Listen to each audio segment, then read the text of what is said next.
Hello दोस्तों, तो चलो आज मैं आपको जो कहानी सुना रही हूँ उसका नाम है अलग्योजा। तो अलग्योजा नाम की जो कहानी है ये ईदगाह नाम की जो बुक है जो मुंशी प्रेमचंद ने लिखी है उसका एक पार्ट है। तो मैं इसमें आपको बता देती हूँ इसमें क्या था।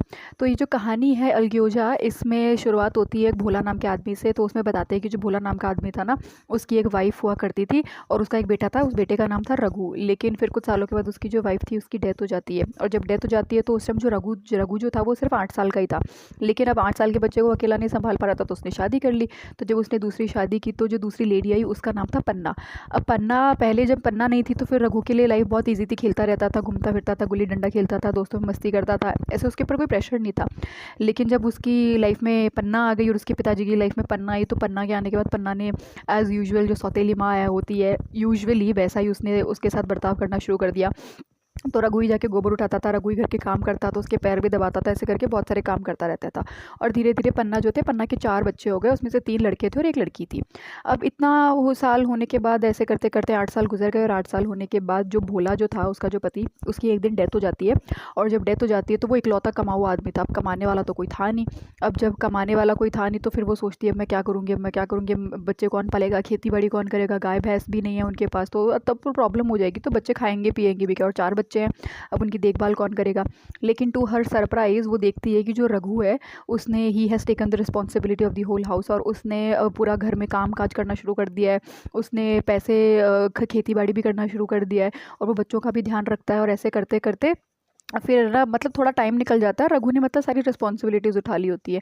और एक दिन वो ये बताता है कि मेरे गले में जो सोने की जो चेन पहनता था, तो रघु बोलता है कि बच्चे भूखे मरते हैं, बच्चे खाएंगे क्या, हमारे घर में तो दूध दही का ही काम होता है, तो अगर दूध दही नहीं होगा तो बच्चे तो बहुत भूखे मर जाएंगे। तो वो बोलता है कि मैं अपने गले की चेन को गिरवी रख देता हूँ या फिर इसको बेच देता हूँ, और उससे जो पैसे आएंगे उससे हम भैंस खरीद लेंगे ताकि हमारे बच्चे कुछ खा सके।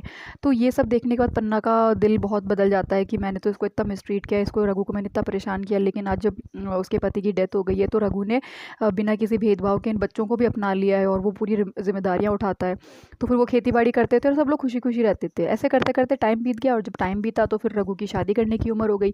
तो वो जो पन्ना थी उसको बोलने लगती है कि तुम अब शादी कर लो, शादी कर लो। लेकिन जो रघु होता है वो मना कर देता है, वो कहता है कि मैं शादी करूंगा, फिर जो लड़की आएगी पता नहीं वो कैसी होगी, बच्चों को अपनाएगी नहीं अपनाएगी, क्या पता वो घर हम लोगों को सेपरेट कर दे, अगर सेपरेट कर देगी तो फिर बहुत प्रॉब्लम हो जाएगी, तो बच्चों का भविष्य भी यहाँ वहाँ हो जाएगा।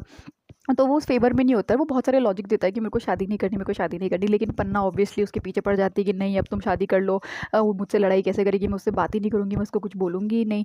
ठीक है, और जब मैं उससे बात ही नहीं करूँगी तो लड़ाई होगी कैसे, और वो करती रहेगी जो उसको बोलना है, मैं उसको पलट के जवाब भी नहीं दूंगी। तो ऐसे करते करते फाइनली भैया वो उसकी जो शादी है, रघु की शादी एक लड़की से हो जाती है। अब जब वो लड़की आती है तो वो थोड़ा वैम्प का मौलिका टाइप की निकल आती है। और वो ना सब कुछ उसको ऐसा लगता है कि बस रघु से सारा काम करवाते रहते हैं, और जो भी पैसे आते हैं वो तो सारी पन्ना ले लेती है, और ऐसे तो कल को हमारे बच्चे होंगे तो इनके लिए क्या बचेगा। तो उसकी जो वाइफ होती है वो फिर मुंह बनाना शुरू कर देती है, खाना वाना नहीं बनाती, उन लोगों से बात नहीं करती। और जब देखो रघु से लड़ाई करती रहती थी, यही कहती रहती थी कि चलो अब हम सेपरेट हो जाते हैं, हम सेपरेट हो जाते हैं। अब जो रघु था वो अलग नहीं होना चाहता था, क्योंकि वो ये जो कहानी लिखी गई है ऑब्वियसली बहुत उस टाइम पे लिखी गई है जहाँ पे समाज सोसाइटी बहुत मैटर करती थी। और अगर आप सेम घर में रह के अगर सेपरेट हो जाते हो तो फिर समाज में आपकी बहुत ज़्यादा बेइज्जती हो जाएगी, ऐसे करके बहुत प्रॉब्लम हो जाती। तो वो उसको कन्विंस करता रहता है कि नहीं ये मत करो मत करो। बट उसकी जो वाइफ होती है उसका नाम मुलिया होता है, तो मुलिया मानती नहीं है। और ऐसे करके फिर वो बहुत लड़ाई दंगे करती है। और फिर जो पन्ना होती है, पन्ना फाइनली कन्विंस हो जाती है। पन्ना बोलती है कि ठीक है जाने दो, कोई बात नहीं, तुम खुश रहो, मुझे क्या, मैं मेरे को क्या करना है, जो ज़मीन के 2 बंटवारे हो जाएंगे, जो मेरी ज़मीन है मैं उसमें कमा वाला के खा लूँगी, और तुम्हारी ज़मीन तुम अपनी ज़मीन का खा लेना। तो ऐसे करके वो दोनों सेपरेट हो जाते हैं। लेकिन जो रघु होता है वो उस चीज़ को बर्दाश्त नहीं कर पाता, और वो बहुत ज़्यादा बीमार रहने लग जाता है, बहुत ज़्यादा बीमार रहने लगता है। और ऐसे करते करते एक दिन रघु की डेथ हो जाती है। और जब रघु की डेथ होती है तो जो मुलिया होती है उसका एक छोटा सा बेटा होता है। अब उसके ऊपर इतना काम पड़ जाता है कि उसको अब खेती बाड़ी भी देखनी है, उसको घर के काम भी करने हैं, उसको बच्चा भी संभालना है। और उसके बाद कमाने वाला सोर्स तो एक ही आदमी था ना, एक औरत इतने सारे काम नहीं करेगी, अगर वो काम नहीं करेगी और उसके बाद हार्वेस्टिंग सीजन भी आ गया तो अब वो इतना सारा खेत की हार्वेस्टिंग अकेली कैसे कर सकती है। तो वो बहुत पागल जैसी हो जाती है, वो चीज़ें हैंडल ही नहीं कर पाती है कि मतलब बच्चे भी पड़े हुए हैं, यहाँ है कोई सुध-बुध ही नहीं है, कोई होश ही नहीं है उसको। ऐसे करके वो बहुत परेशान हो जाती है।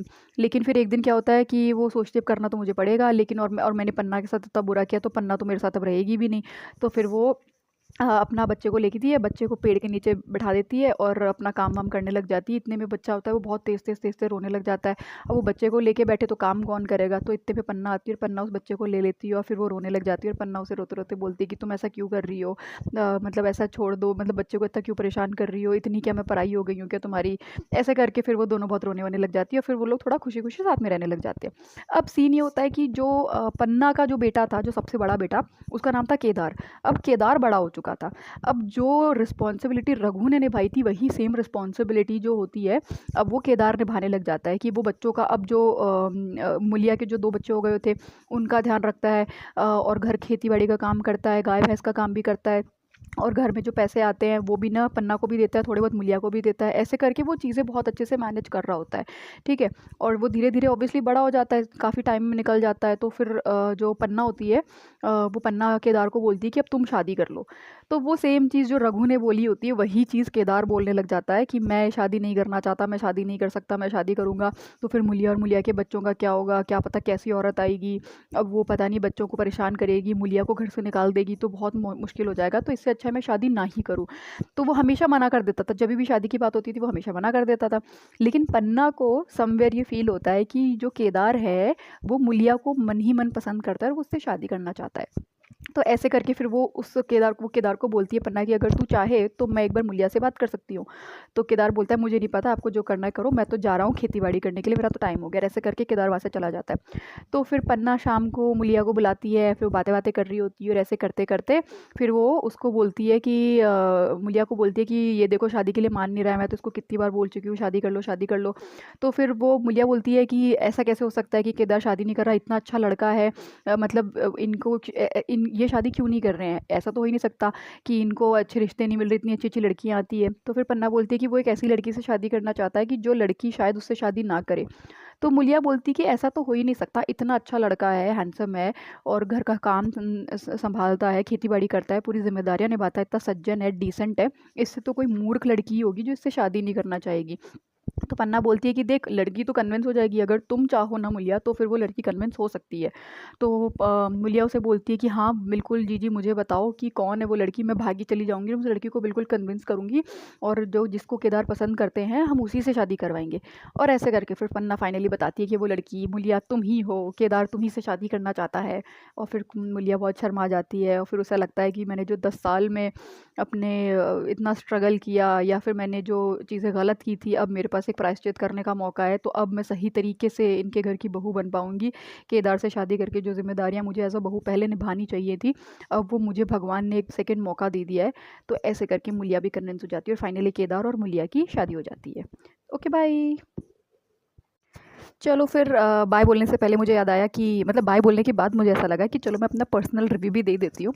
तो मुझे ये कहानी मतलब ऐसी कोई बहुत अच्छी भी नहीं लगी, बहुत ज़्यादा मतलब मुंशी प्रेमचंद की मैंने और भी कहानियाँ पढ़ी हैं, जैसे ये तो चलो शॉर्ट स्टोरी वाली थी, लेकिन उनकी जो निर्मला थी वो नॉवल मुझे बहुत ही अच्छी लगी थी। और ये तो इतनी कुछ मतलब ठीक थी, but I believe personally Munshi Premchand जो है वो इस कहानी के माध्यम से यही दिखाना चाहते हैं कर्मा इज़ अ बिच, जो तुम करोगे वही तुम्हें मिलेगा।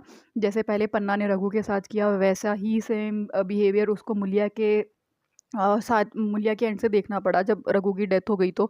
और उसके बाद इवेंचुअली जब रघु की डेथ हो गई तो मुलिया को भी वो सेम चीज़ें फेस करनी पड़ी, तो it was like a whole cycle. So वो जो कहते हैं कि कर्म है, कर्म अच्छे करो वरना तुम्हारा कर्म इसी जन्म में तुम्हें भोगना पड़ेगा, karma is a bitch, karma is a beach.